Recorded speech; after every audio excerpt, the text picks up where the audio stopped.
Hello అండి. అందరూ ఎలా ఉన్నారండి? బాగున్నారా? నేనైతే చాలా బాగున్నాను. ఈరోజు వీడియో అంటే కస్టమర్స్ ఇంతలా మోసం చేస్తారని చాలామందికి తెలియదు. ఇలా మోసం జరుగుతుందనే ఉద్దేశంతో నేను అందరికీ ఇది తెలియచేద్దామనే ఉద్దేశంతో వీడియో అయితే తీస్తున్నాను. టైలర్స్ అనే వాళ్ళకి ఖచ్చితంగా ఈ ప్రాబ్లం అయితే ఫేస్ చేస్తుంటారు. ఒకవేళ ఫేస్ చేయని వాళ్ళు ఉంటే ఖచ్చితంగా జాగ్రత్తగా అయితే ఉండండి. ఏంటంటే నాకు ఒక కస్టమర్ అయితే కొన్ని చీరలు, బ్లౌజులు అయితే ఇచ్చిందనమాట. చీరలు ఇచ్చిన తర్వాత నేను కొద్ది రోజులైతే కుట్టలేదు. ఒక 10 డేస్, 15 డేస్ దాకా కుట్టలేదండి. కుట్టకపోయే సమయానికి ఇంటికొచ్చి చెప్తా ఉన్నది, కుట్టమ్మా అంటే నేనైతే ఇంట్లోనే కుడతాను. అందుకని సరే కుడతానులే అని చెప్పి కుట్టయితే పెట్టాను. లైనింగ్‌లన్నీ నన్నే వేయమనింది. లైనింగ్‌లు కూడా అన్నీ నేను తెచ్చి వేశాను. 4 శారీసు, 2 వచ్చేసి డిజైన్ జాకెట్లనమాట. కానీ మొత్తం వచ్చి లైనింగ్ జాకెట్లే అనమాట. ఇంకా లైనింగ్ తెచ్చేసి అన్నీ అయితే కుట్టయితే పెట్టేసాను. కుట్టి పెట్టిన తర్వాత ఒకరోజు నేను ఊరికెళ్ళొచ్చే సమయానికి శారీల వరకు తీసుకెళ్ళిందంట. అప్పుడు నేను బ్లౌజులు అయితే కుట్టలేదు.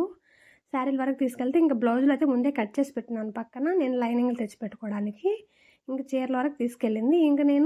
ఇంక శారీస్ ఉన్నప్పుడు బ్లౌజులు ఖచ్చితంగా తీసుకుంటారులే అనే ఉద్దేశంతో జాకెట్లు అయితే కుట్టిపెట్టి చెప్పాననమాట. చాలాసార్లు చెప్పాము.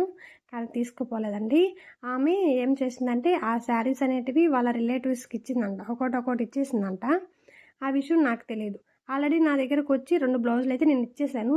వాటితో పాటు డబ్బులిస్తానులే అంటుండేటప్పటికి నేను ఆ 2 బ్లౌజులు కూడా ఒకసారి హెమ్మింగ్ చేసి అలా కూడా ఇచ్చేసాననమాట. ఇంక మిగతా 4 అయితే నా దగ్గరే పెట్టుకో అన్నాను. ఇవి తీసుకోమంటే రోజు తీసుకుంటానులేమ్మా తీసుకుంటాను అంటానే ఉంది కానీ తీసుకోలేదండి. ఇప్పటికి 5 నెలలు పైనయిపోయింది. అసలు నాకైతే చాలా బాధేసింది. ఇలాంటి సిచ్యువేషన్ నేను ఇప్పటి వరకు ఫేస్ చేయలేదండి. మా అమ్మ వాళ్ళ ఊర్లో అయితే ఇలాంటి బాధే ఉండదు. కుట్టించుకొని డబ్బులైతే ఇచ్చేస్తారు. ఓకే. డబ్బులనేది ఒక 1 మంత్ అటు ఇటు అయినా తీసుకుంటాం. కానీ ఇలా బట్టలు తీసుకోపోకపోతే ఎలా ఉంటది చెప్పండి. ఎవరో తీసుకుంటారనుకోవచ్చు. విలేజ్‌లో మాత్రం అసలు ఎవరు తీసుకోరండి. కాబట్టి ఇంకా ఆ బట్టలు అక్కడే పెట్టుకోవాలి. మనం ఎలాగో యూజ్ చేయలేము.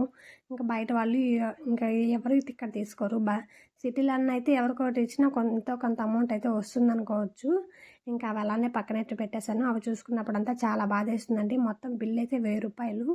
1000 అనేది చాలామందికి తక్కువ అయిపోవచ్చేమో కానీ నాకైతే చాలా ఎక్కువే అండి. ఇలాంటి ప్రాబ్లమ్ అయితే ఖచ్చితంగా ఫేస్ చేయకండి. ఎవరైనా వచ్చినప్పుడు శారీస్ మాత్రం ఇవ్వకండి. అన్నీ పెట్టుకున్న తర్వాతే మీరు బ్లౌజులు అయితే కుట్టించండి. ఓకేనా? వీడియో నచ్చితే ఖచ్చితంగా లైక్ ఇవ్వండి. థ్యాంక్స్ ఫర్ వాచింగ్ అండి. బాయ్ మరి.